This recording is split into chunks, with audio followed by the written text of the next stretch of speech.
In the year 1565, the Mediterranean Sea was a cauldron of power struggles, where empires clashed for dominance over trade routes and territory.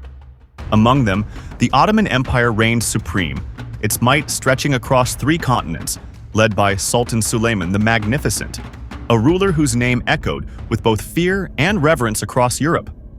But on the horizon, a tiny island fortress stood as a defiant thorn in his side: Malta.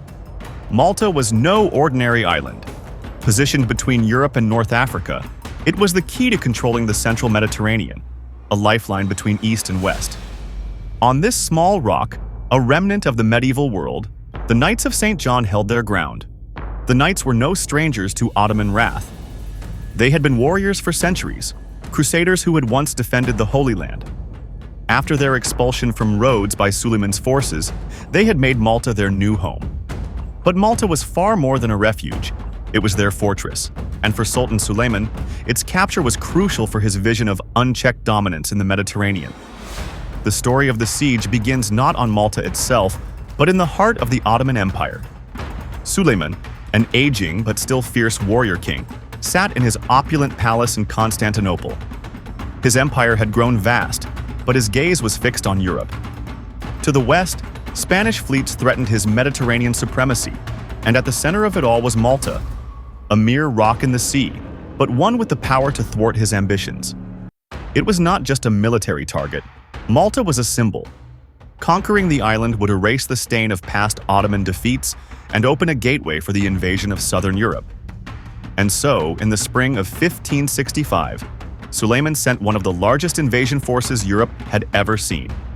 A fleet of over 200 ships and 40,000 men, including the empire's most feared soldiers, the elite janissaries, set sail from Constantinople.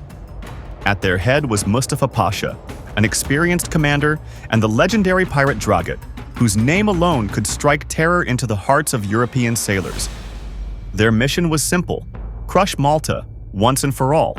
But standing in their way was Jean Parisot de Valette, Grand Master of the Knights of St. John. De Valette was no ordinary knight. He was 70 years old, his face weathered from decades of battle, but his resolve was ironclad.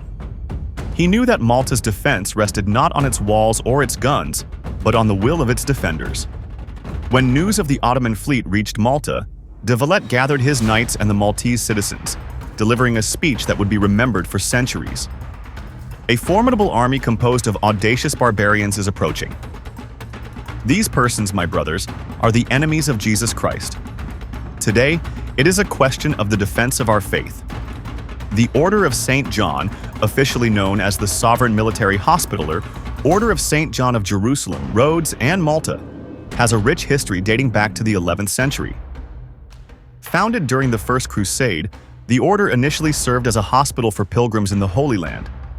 As the Crusades progressed, they evolved into a military order dedicated to protecting Christians and fighting against Muslim forces. After being expelled from their stronghold in Rhodes by the Ottoman Empire in 1522, the knights were without a home, their fate uncertain. In 1530, they were granted control of Malta by the Holy Roman Emperor Charles V. This small island became their new fortress and base of operations, where they fortified its defenses and established a naval presence to combat Ottoman piracy and expansion in the Mediterranean. The Knights of St. John were renowned for their military prowess, discipline, and dedication to their Christian faith.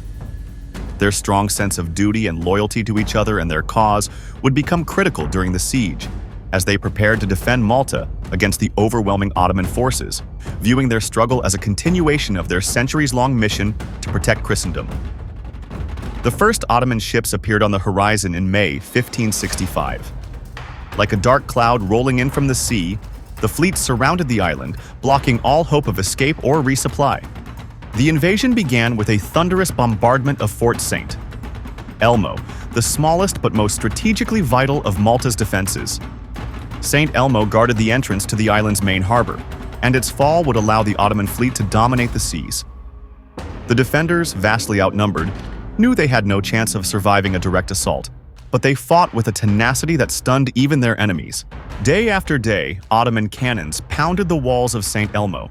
The sky turned black with smoke, and the air was thick with the smell of gunpowder and death. Yet, despite the relentless bombardment, the knights held the fort for an entire month. Each night, under the cover of darkness, de Valette would send small groups of reinforcements to the fort, knowing that every day St. Elmo held out was another day the Ottomans bled. Finally, after weeks of brutal combat, the Ottomans broke through. The knights fought to the last man, refusing to surrender. When the smoke cleared, Fort St. Elmo lay in ruins, and the Ottoman soldiers, enraged by the stubborn resistance, slaughtered the survivors. Their bodies were decapitated, and their heads were mounted on spikes and floated across the harbor as a grim warning to the rest of Malta. But if the Ottomans thought this would break the spirit of the defenders, they were gravely mistaken. From the walls of the capital, de Valette ordered the heads of captured Ottoman soldiers to be catapulted back across the water.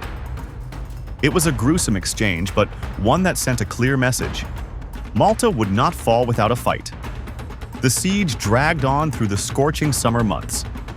The Ottomans launched wave after wave of attacks against the remaining forts, but each time they were repelled.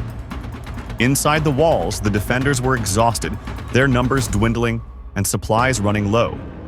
Disease spread through the ranks, and death seemed inevitable. But still, de Valette held firm. He knew that the longer they could hold out, the greater the chance that reinforcements would arrive from Europe. In early September, those reinforcements finally came. A fleet from Spain, carrying fresh troops, arrived in Malta just as the Ottomans were preparing for a final assault. The sight of the Spanish banners flying over the horizon was enough to break the Ottoman will. Faced with fresh enemies and mounting casualties, Mustafa Pasha ordered a retreat. The once mighty Ottoman army, reduced to a shadow of its former strength, limped back to Constantinople, leaving behind thousands of their dead. The siege had lasted for 4 brutal months, and in the end, Malta had held. The cost was immense. Over 25,000 Ottoman soldiers lay dead, and the ranks of the knights had been decimated. But Malta's survival marked a turning point in the conflict between Christian Europe and the Ottoman Empire. The defeat at Malta dealt a blow to Ottoman ambitions in the Mediterranean, and for the first time in decades, the tide of conquest began to recede. The Siege of Malta became legend, not just for the military victory, but for the incredible resilience of its defenders. Jean de Valette, who had led his knights through hell and back, became a hero, his name immortalized in history.